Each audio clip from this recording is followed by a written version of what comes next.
Assalamualaikum warahmatullahi wabarakatuh. Perkenalkan, nama saya Cynthia Laksmi Haura dan anggota saya yang bernama Tinaka Fatma Putri. Kami di sini akan mempresentasikan jurnal yang berjudul Prototype E-Learning untuk pendalaman dan evaluasi materi pembelajaran pada dunia pendidikan.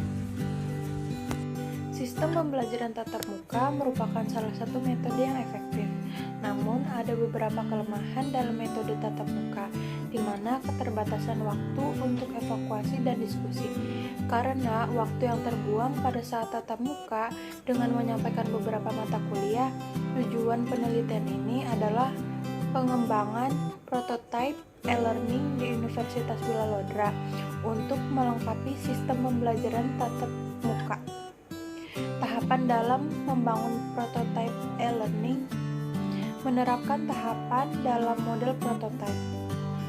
Tahapan ini dalam membangun prototipe e-learning menerapkan tahapan dalam model prototipe. Hal ini memiliki 3 tahap, yaitu menerima pendapat dari customer, membangun dan memperbaiki prototipe, pengujian dan evakuasi. Selain itu, teknik pengumpulan data dan observasi, wawancara, dan membangun dan memperbaiki prototipe. Selanjutnya yaitu pendahuluan.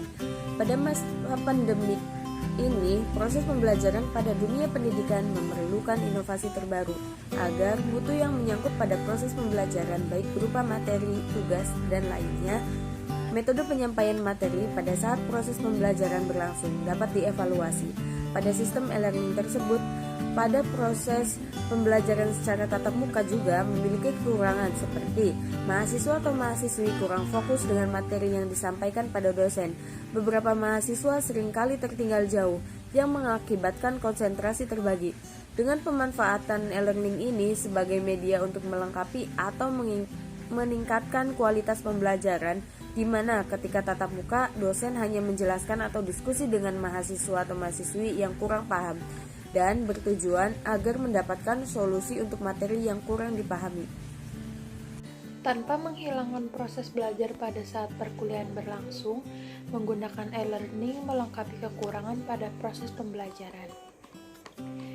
Secara langsung, di mana e-learning dapat diakses kapanpun dan dimanapun asalkan terkoneksi dengan koneksi internet. E-learning mulai dikenalkan pada tahun 1970-an dan berkembang pesat pada tahun 1990-an.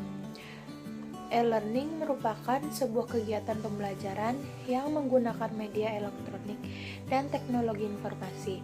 Sistem e-learning yang berisi fasilitas sharing materi pembelajaran, hasilnya berupa antarmuka sistem yang dapat digunakan dosen untuk input materi dan mahasiswa untuk mendownload materi. Sendiri merupakan sebuah metode yang menggambarkan siklus hidup sebuah sistem yang bertujuan memberikan gambaran sistem yang akan dibangun kepada pelanggan berdasarkan pada antarmuka dan konsep logika. Tahapan-tahapan pembangunan prototipe e-learning pada penelitian ini menerapkan tahapan-tahapan pada metode pengembangan software prototipe. Teknik prototipe sendiri terdiri dari 3 tahapan utama, yaitu tahap pertama mendengarkan kebutuhan pelanggan. Hasil dari tahap mendengarkan kebutuhan pelanggan yang dilanjutkan dengan membuat analisa kebutuhan pelanggan. Tahapan kedua yaitu tahap membangun prototipe sistem berdasarkan analisa kebutuhan pelanggan dan memperbaiki prototipe yang dibangun bila ada kekurangan. Tahap ketiga yaitu tahap pengujian dan evaluasi sistem teknik pengumpulan data yang digunakan sebagai bahan pembuatan prototipe e-learning antara lain 1. Pengamatan atau observation. Data yang diperoleh hasil pengamatan yaitu sistem belajar mengajar, kegiatan pendukung, dan fasilitas yang ada dalam pendukung proses belajar mengajar. 2. Wawancara atau interview. Kegiatan pengumpulan data dalam bentuk percakapan langsung antara narasumber dan pewawancara dengan cara tatap muka langsung. 3. Studi pustaka atau literatur. pengumpulan data dengan teknik studi pustaka dilakukan dengan membaca dan mempelajari bahan-bahan tertulis dari berbagai sumber dokumen baik cetak maupun elektronik untuk mendukung penelitian. Selanjutnya yaitu hasil dan pembahasan, di mana pada gambar pertama yaitu login sebagai mahasiswa, di mana mahasiswa memiliki password untuk bisa membuka akun, dan mahasiswa dapat mengakses informasi setelah akun terbuka. Pada gambar kedua yaitu mahasiswa dapat berhasil login dengan menggunakan password yang benar. Mahasiswa dapat melihat tugas, materi, nilai, dan lain-lain yang dibutuhkan. Setelah akun sudah terbuka, mahasiswa dapat memilih materi yang sudah ditugaskan oleh dosen. Ketika sudah menentukan pilihan, mahasiswa bisa dapat langsung menuju ke form yang dituju. Gambar keempat yaitu digunakan untuk mendownload materi dan mengupload tugas, di mana mahasiswa mengirim tugas melalui form yang sudah ditentukan dengan batas waktu yang sudah ditetapkan.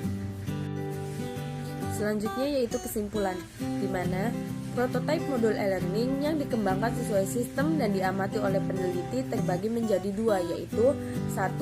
Konten dosen dan 2. Konten mahasiswa. Konten dosen memiliki akses yang sangat luas seperti membuat soal, membuat pengumuman akademik, mengupload materi pelajaran, memberikan nilai, dan lain sebagainya. Sedangkan konten mahasiswa atau mahasiswi hanya terbatas pada akses hanya dapat mengupload tugas, mendownload materi, diskusi forum, mencari informasi. E-learning adalah proses pembelajaran yang dituangkan melalui teknologi internet. Di samping itu, prinsip sederhana, personal, dan cepat dipertimbangkan. Oleh karena itu, prinsip dan komunikasi pembelajaran perlu didesain seperti layaknya pembelajaran konvensional. Selain itu, aktivitas interaktif antara dosen dan mahasiswa, yaitu chatting, diskusi, atau forum, itu lebih efektif. Cukup sekian yang dapat saya sampaikan, kurang dan lebihnya saya mohon maaf. Wallahu muwaffiq ila aqwamit thoriq. Wassalamualaikum warahmatullahi wabarakatuh.